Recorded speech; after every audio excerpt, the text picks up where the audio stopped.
Jason Momoa wasn't the only change to Stargate in 2004.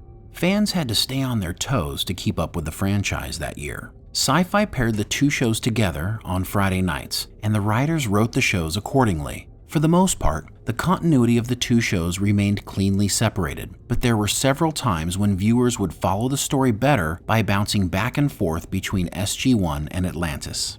SG1's 9th season saw the departure of Anderson, but added new regulars Beau Bridges and Ben Browder. After a debut episode in Season 8, followed by appearances in 8 episodes of Season 9, Claudia Black's popular reception earned her a position in the regular cast during Season 10. Fans were disappointed that Anderson would no longer be a regular on the show. The science fiction icon wanted to spend more time with his daughter and felt like his run with the show had gone on long enough. But when Wright offered to promote Anderson to general and have him in the show less frequently, he loved that idea because he was still able to spend time with his Stargate family without carrying the burden of the lead. While it was good news that Anderson was able to be a part of SG1 for all 10 seasons, a hole was left for who would take over leadership of the team after the 8th season. Amanda felt that Sam's character was the logical person to replace Jack as the leader of the team, but with tapping on maternity leave at the beginning of Season 9, Cameron Mitchell was introduced as the leader of SG1 and would be the catalyst for bringing the team back together. Fans reacted negatively to Browder's character taking over leadership of the team, and Tapping admitted to feeling put off after learning someone else would lead SG1. The eventual decision was that the two would co-lead the team, although they left Browder's character in the official leadership position. By Season 10, Tapping considered leadership of the team to be a moot point, as both Carter and Mitchell were the same rank, and Tilk and Jackson were not members of the US military. As SG1 was winding down, Atlantis was taking off. The creators found themselves with a problem with the character of Lieutenant Aiden Ford, played by Son Franks. The actor himself felt the character wasn't working as intended and was underused as a result. Despite attempts to make him more important, he ended up downgraded as a recurring character. To replace him, they created Ronan Dex as a sidekick to Lieutenant Colonel John Shepard. But finding an actor with the physical presence and acting ability necessary was not easy. Then they met Jason Momoa. The future TV and movie star was often thought of as Atlantis' version of Chewbacca. In fact, Shepard occasionally refers to Ronan as Chewie. At 6 feet 5 inches, Momoa ended up having the perfect physicality for the role, and his ability to play his toughness off the other characters lent a tremendous amount of weight to the whole show. X-Files veteran Mitch Pileggi and Kevin Smith were added to the cast in recurring roles of Colonel Stephen Caldwell and Major Evan Lorne. Paul McGillian's character, the Scottish Dr. Carson Beckett, also became a regular in Season 2. Seasons 3 and 4 changed the cast lineup again. Beckett was killed in the Season 3 episode Sunday, then brought back at the end of Season 4 as a recurring character. The new medical chief was Jennifer Keller, played by Jewel Staite, who was introduced in the Season 3 finale, was a recurring character in Season 4, and became a regular in Season 5. Staite had already played a guest role in Season 2 as a female wraith named Elia. She did so well, the producers agreed they wanted her for a more important role. Amanda Tapping Samantha Carter crossed over from SG1 to Atlantis as a guest star during the first 3 seasons. But in Season 4, she became a regular as the new leader of the expedition. At the same time, Tori Higginson's Elizabeth Weir went from series regular to a recurring character. Season 5 finally saw science fiction legend Robert Picardo become a series regular as Richard Woolsey. He'd been a guest star on SG1 for 7 episodes during Seasons 7, 9, and 10, and on Atlantis he had a recurring role during Season 3 and a guest appearance during Season 4. In Season 5, he replaced Samantha Carter as commander of the Atlantis expedition. Higginson declined to appear as a guest star. Instead, her character Weir was portrayed by Michelle Morgan. Joseph Malazzi was a producer for 287 episodes of the Stargate franchise. His one giant regret was missing an opportunity to bring the fans an Atlantis movie.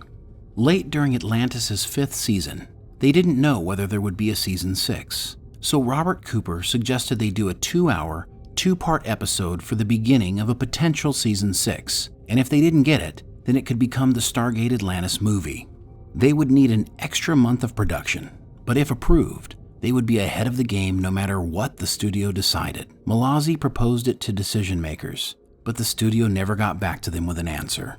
Mallozzi regrets waiting for a decision and wished he'd been more aggressive in making it happen. Even though it was never shot, a script was written for the Atlantis movie, Stargate Extinction. According to Mallozzi, the movie would have taken Atlantis back to the Pegasus galaxy via a life-or-death adventure. The movie would have included an eventual reconciliation with Todd the Wraith and reset the Atlantis characters to begin new adventures in the Pegasus galaxy again. Season 5 would be the last season for Stargate Atlantis, and for many fans, the last moment of success for the franchise. An agreement was reached by MGM, Sci-Fi, and Stargate producers that Atlantis would end and a new show, Stargate Universe, would be produced. A follow-on movie would be made to bring a more fulfilling closure to the Atlantis storyline. But the window to produce Stargate Extinction would close, and the entire focus was put on the Stargate Universe series. When Stargate Universe was produced, Wright and Cooper took it in a totally different direction. The recent success of grittier, realistic camera-shaking shows like Battlestar Galactica seemed to be the future of the franchise, with stories taking on a more dramatic and serious tone. But like New Coke in the 80s, Stargate fans did not like the new formula and taste of Stargate Universe. While blame is shared all around for the change in direction, Cooper is charged by Wright in a February 2009 interview with Digital Spy as being the one driving the show to a different and unique look. Interviews following the failure of Universe steered the blame toward the newly forming streaming platforms, MGM's financial woes, and even the fans. When trying to explain the failure of the show, Wright said he didn't feel that it was the quality of what they were making. He shifted blame to the show being moved to Tuesday nights, as well as fan backlash following the huge shift in style from SG1 and Atlantis to the new series. Fans of the original shows were used to camaraderie and a high moral compass from characters. However, the Universe roles lacked many of those qualities, and the gritty, realistic storylines were a little too realistic for many fans.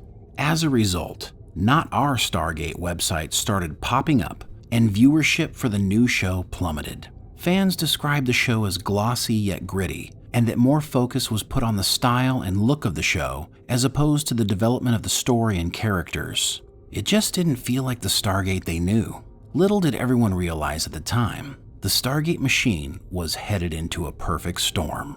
The fan backlash also came as a result of an abrupt ending of the very popular Atlantis show, and fans were used to having options. Not only did SG1 and Atlantis have overlap, but the feel of the shows were very similar. When Universe came in all by itself and very different from its predecessors, it was hard to quell the despair of longtime fans. It was also at this time that internet culture was finding its voice and realizing that regular people could have broad impact on change. Facebook and Twitter were just beginning to dominate in social media, and the first iPhone was only a year old when Atlantis' cancellation was announced. The power of public outcry was starting to ramp up, and it was all pointed at Brad Wright, MGM, and Sci-Fi. But it is also pointed out that after 15 seasons of two very successful science fiction series, Wright, producers, and the production companies had earned the right to try something new creatively to keep the series growing.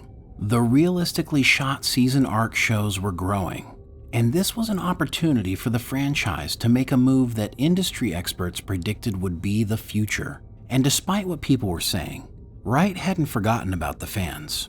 The successful direct-to-DVD SG1 movies, The Arc of Truth and Continuum, had been very successful in continuing the SG1 story, and there was no reason to believe that the same thing couldn't be done for Atlantis. But the storm was coming. 9 months before the announced cancellation of Atlantis on November 5, 2007, the US dollar fell to its weakest position against the Canadian dollar since tracking began in 1975. At only 92 US cents per Canadian dollar, the Canadian production, being financed by American dollars, to make a big budget TV show was costing them more money than ever before. The exchange rate was one of the benefits of producing TV shows in Canada. MGM had been paying as little as 60 cents on the dollar in Canada at the peak in 2002. But the steady decline of the dollar over the next 6 years was putting a heavy burden on MGM to pay for production north of the border. It was also in 2007 that Netflix began offering subscribers a streaming service option. While not taken seriously in the beginning, the decrease in data speeds and bandwidth costs allowed customers to begin downloading movies from the internet. The decline of DVD sales were steadily increasing each year, and when Hulu launched in 2010 as a direct competitor to Netflix, the streaming race was on. While DVDs would go on to be a viable source of media even to this day, the financial success of making movies that released direct to DVD, like the 2 previous Stargate SG1 movies, no longer existed. When Stargate Universe launched its 2nd season in September 2010, MGM would file for bankruptcy only 2 months later. The financial hardships and U.S. recession had finally caught up with the 86-year-old movie company. The same month, Sci-Fi announced it would not be picking up a 3rd season of Stargate Universe, and with MGM in no position to be selling shows, new episodes of Stargate of any iteration ended May 9, 2011.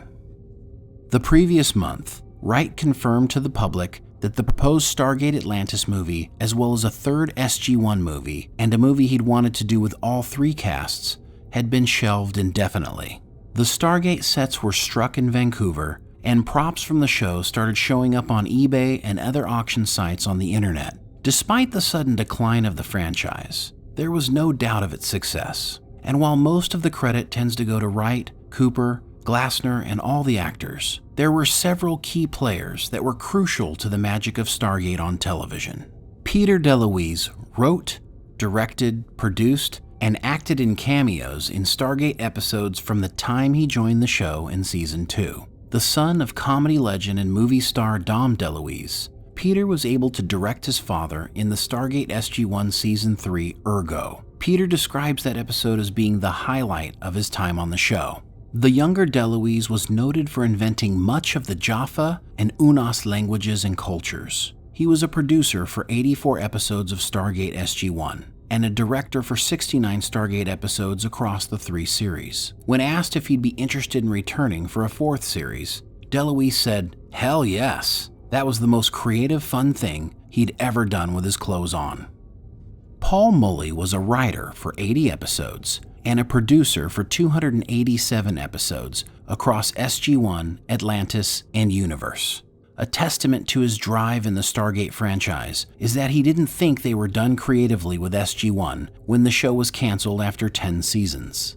Mully played such an important part in the series that he and Malazzi were elevated to showrunners for Atlantis in its 4th season, which means that the duo became creatively responsible for the series at that point. Both Mully and Malazzi would go on to create a show called Dark Matter, which was based on a comic book they created and published through Dark Horse Comics after their time with Stargate. Michael Greenberg was a writer and producer for Stargate SG1. He and Richard Dean Anderson were partners in the Gecko Film Corporation for more than 2 decades. Greenberg's mark on Stargate SG1 is definitive, but he is also the guy who took the call from John Symes at MGM and played a role in Richard Dean Anderson eventually becoming Jack O'Neill.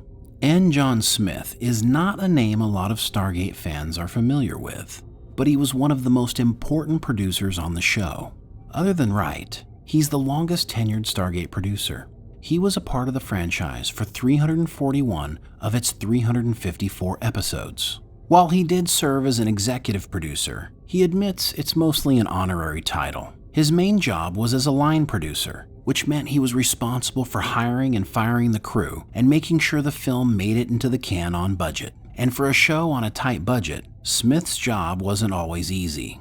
He said they came in on budget most years, but the years they didn't, MGM always gave the go-ahead to spend the extra money. Smith and the hundreds of crew who worked on the series over the years are many of the unsung heroes who helped make Stargate one of the best science fiction franchises of all time. After all those years of success, the franchise came to a sudden halt, and no one knew what was next for Stargate and the millions of fans it had worldwide. A little more than 2 years passed since the end of Stargate on TV, and some fans wondered, if Stargate had been so successful and so important to millions of people for almost 2 decades, why hadn't someone tried to get the ball rolling on another series? Well, it just so happens that someone did. Joe Flanagan, who played John Shepard on Stargate Atlantis, spoke at a convention in Edmonton, Canada in 2013. He explained how he had negotiated with MGM about leasing Stargate Atlantis in order to produce a 6th season and potentially more.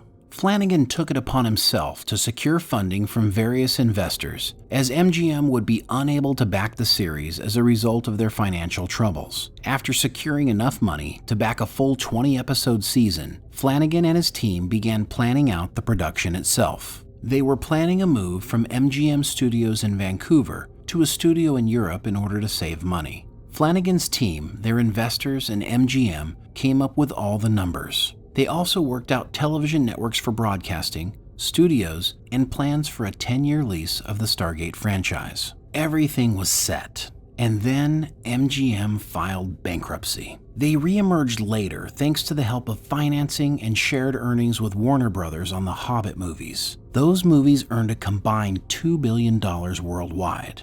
But the problem was MGM was now under new management.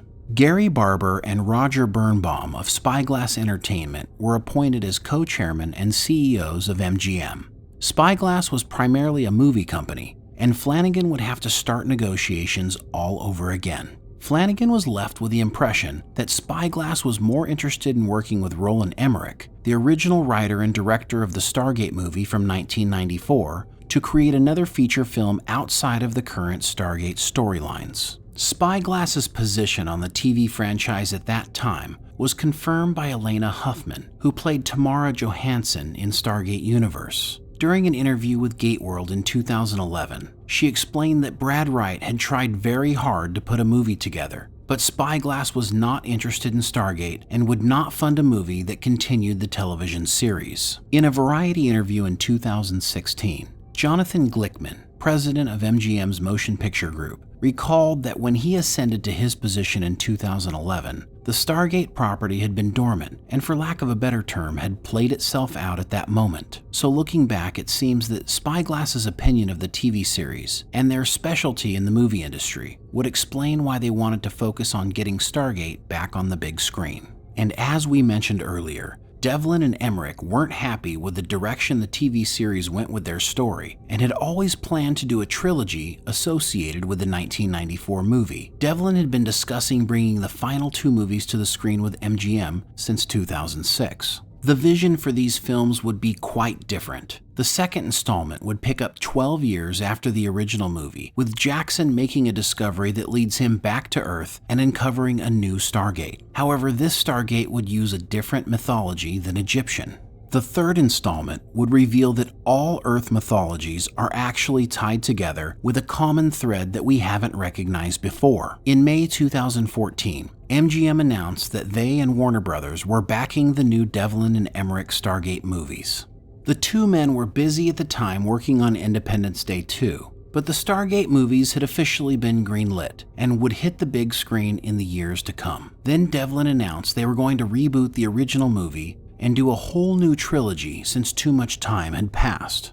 Chatter about the new movies was all over the internet. Then suddenly, in November 2016, word on the street was that the Stargate reboot was dead. In an interview with Empire, Devlin explained that it was looking good for a few months, but no longer.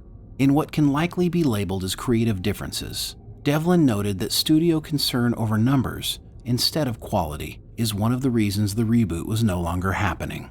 Devlin admitted he didn't want to do the movie if he thought they would screw it up. This led some people to speculate that the poor performance of Independence Day Resurgence created a fear that they might also mess up Stargate. Devlin would later announce that after making Geostorm, he didn't feel like he should ever work at a studio again. He excused himself from both Stargate and Independence Day and said, "They may go forward someday, but he won't be involved anymore." With the movies out of commission, when would Stargate get a chance as a network TV show again? During the 2017 Comic-Con in San Diego, California, Stargate fans got the news they had been waiting for. it was announced that Stargate Origins was coming to the new Stargate Command subscription service. The new series, described as webisodes, would essentially be a 10-episode feature-length movie broken into 10 episodes of 10 minutes each. The Stargate Command subscription service began in September 2017 and was created by MGM to be a streaming platform for all things Stargate. Old episodes, new episodes, and as many fans would hope, future episodes. Stargate Origins premiered with 3 episodes on Valentine's Day in 2018, and a 104-minute-long feature cut titled Stargate Origins Catherine was released that June so you could watch the whole thing at once. While critical reviews were not kind to the performances, and skeptics dismissed it as a ploy to drive subscriptions to MGM's new streaming service, fans who miss Stargate stories treated it with kid gloves. Was it perfect? No. Was it Stargate? Thankfully, yes. The message that fans got from MGM as a result of Origins is that Stargate is back. But in the year since the release of the Stargate Origins feature, MGM has been quiet about any future projects. Perhaps Origins was a way for them to test the waters and see if the Stargate fandom was still active and ready for a large-scale TV release similar to the shows in the past. Or perhaps they will move forward with more future webisode streaming shows that have a smaller budget but still something new for fans. Then in January 2019, after hearing nothing about whether Origins and Stargate Command had reignited the fires of the franchise, Brad Wright told Nerks of the Hub podcast that he has been in contact with MGM about the Stargate brand. The man who had fathered Stargate in every iteration of the TV show until the cancellation in 2011 was back in the picture. Wright said that MGM realizes Stargate is a genuine franchise and they are taking it seriously. He said fans shouldn't expect a full-fledged new TV series anytime soon, but MGM seemed open to conversations and was receptive of his wish to honor the hundreds of hours of world building and television that had already been created. Wright's message to fans was that while he doesn't expect a show to appear around the corner, Stargate is an important part of the MGM library, and they're working on it. Wright's message of hope is a battle cry for millions of Stargate fans who wish to return to the gate and see what new worlds unfold. And as recently as May, Richard Dean Anderson told Gateworld that he hoped the series would return and that he was interested in being a part of it. He suggested that fans write letters to MGM. Amanda Tapping was also very optimistic about the show returning in some fashion. She confirmed that Wright had been approached by MGM and that it was more likely now than it had been in the past 5 years. The ball is now in MGM's court, and fans are lined up ready to buy tickets to the game. Indeed. We appreciate you taking this walk with us through the history of the Stargate universe. A special thanks goes out to Gateworld, whose 20 years of interviews and news stories were instrumental in the research done for this video. And as always, they continue to be a guiding light of information for Stargate fans around the world.